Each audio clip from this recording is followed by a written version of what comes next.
వి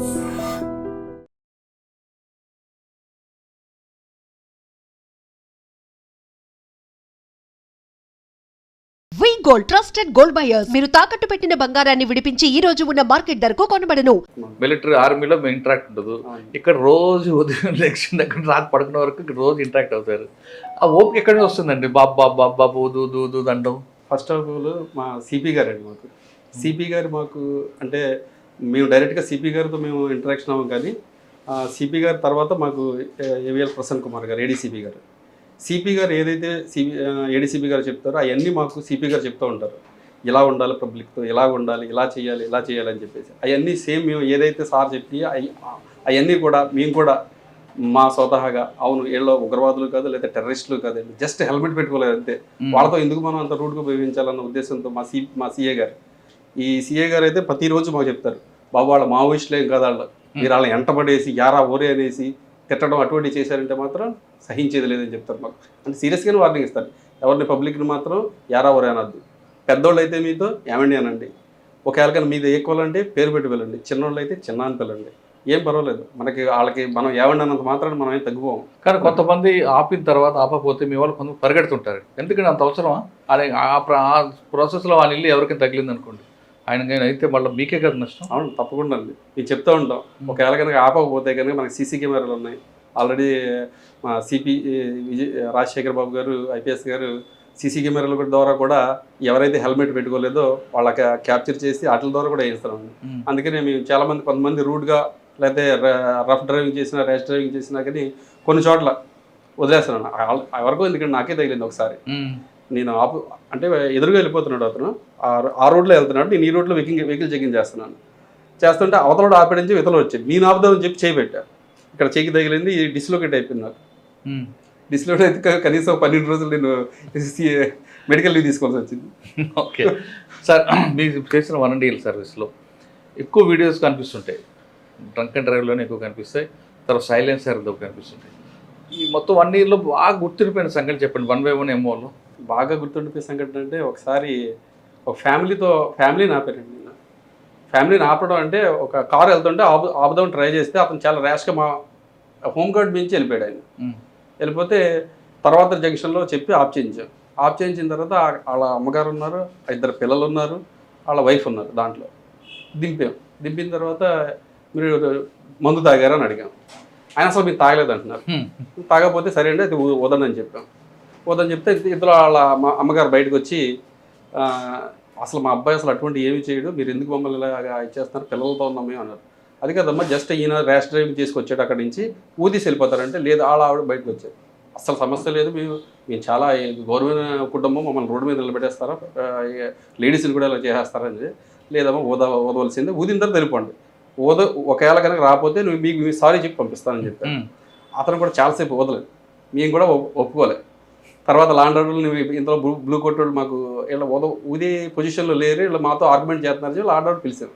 పిలిచి లోపు ఇతను కొద్దిగా ఊదితే 48 ఎంతో వచ్చింది.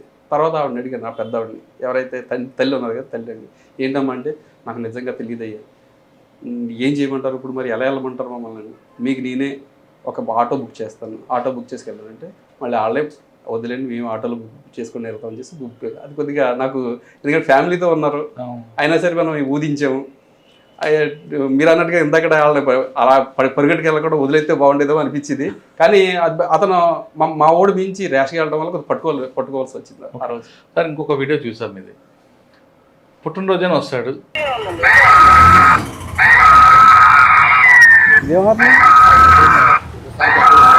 ఇంకోసారి పెట్టవా అసలు ఆరు ఎందుకు పెట్టావు, ఎందుకు పెట్టావు చెప్పు, పెట్టను కాదు. నువ్వు మెకానికా, మీ ఫ్రెండ్ మెకానికా? ఎదర నెంబర్ ప్లేట్ ఎత్తాము మరి, వెనకాల ఉందా?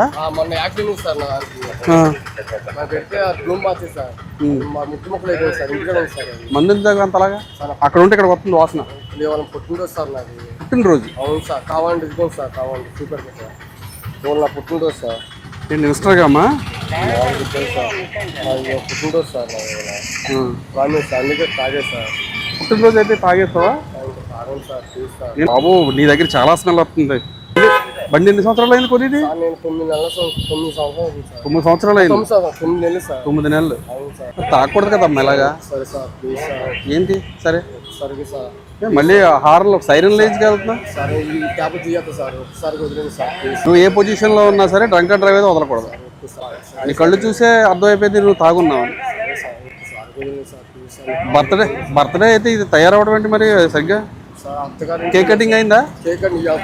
ఇప్పుడే వెళ్తున్నావు కేక్ కటింగ్. నీకు హెల్మెట్ లేదు, ఇన్సూరెన్స్ లేదు, పొల్యూషన్ లేదు. ఈ మూడింటిలో కానీ 3 లేకపోయినా కానీ ఈరోజు నాది బర్త్డే సార్ దయచేసి వదిలేండి అంటే మేము కూడా కొద్దిగా మానవతా దృక్పథంతో ఆలోచించి వదిలేస్తాం. కానీ నువ్వు చేసింది drunk and drive. Drunk and drive విషయంలో చాలా దారుణం. ఎందుకంటే అవతల వాళ్ళు బాగానే వెళ్తారు, నువ్వు వచ్చేటప్పటికి వాళ్ళ గుద్దేమనుకో వాళ్ళ పడతారా, ఏ కాళ్ళు ఎరుగుద్ది చెయ్యి ఎరుగుద్ది, రాడ్లు ఎంచుకుంటారు. నీ బర్త్డేకి వాళ్ళకి రాడ్లు గిఫ్ట్ కింద ఇస్తావు. అమ్మా నాన్న లేకపోతే కనుక జాగ్రత్తగా ఉండి రూపాయి కూడబెట్టుకుని జీవితంలో పైకి రావాలని కోరుకుంటారు. కానీ ఇలాగ నువ్వు మందు తాగి సైరన్ లేసి ఏంటది అన్న ఎస్కట్ బండి ఏంటి? మీలాంటి మనం చాలా మందికి చేతులు ఇరిగిపోయి కాళ్ళు ఇరిగిపోయి రాడ్లు పడతాయి. కొంతమందికి అయితే హెడ్ ఇంజరీ కూడా అవుతుంది. అవి గిఫ్ట్గా ఇస్తారు మీరు. ఈరోజే ఒక అతను ఫోన్ చేశాడు, నాకు ఫోన్ చేశాడు. ఏమనంటే సార్ నన్ను PCR జంక్షన్ దగ్గర ఒక డ్రంక్ అండ్ డ్రైవ్ అతను గుద్దేసి పారిపోయాడు సార్, బండి కూడా దొరకలేదు. ఆయన మూలంగా నాకు కాల్లో స్టీల్ రాడ్ వేశారు. మొన్న మధ్యనే సార్ ఇప్పుడు ఒక వారం రోజుల క్రితం మళ్ళీ తీయించాను సార్ రాడ్ని. సార్ డ్రంక్ అండ్ డ్రైవ్ వాళ్ళు అస్సలు వదలదు సార్, అసలు వాళ్ళ మూలంగానే మాలాంటి అమాయకులు బలైపోతున్నాం సార్ అని చెప్పి. ఏంటమ్మా ఇలా నువ్వు అమ్మా నాన్న లేనోడు అయితే ఇటువంటి యాసలు వేయరు ఎవరని. ఏంటిది బాలు, ఏంటిది ఇది ఇది ఇది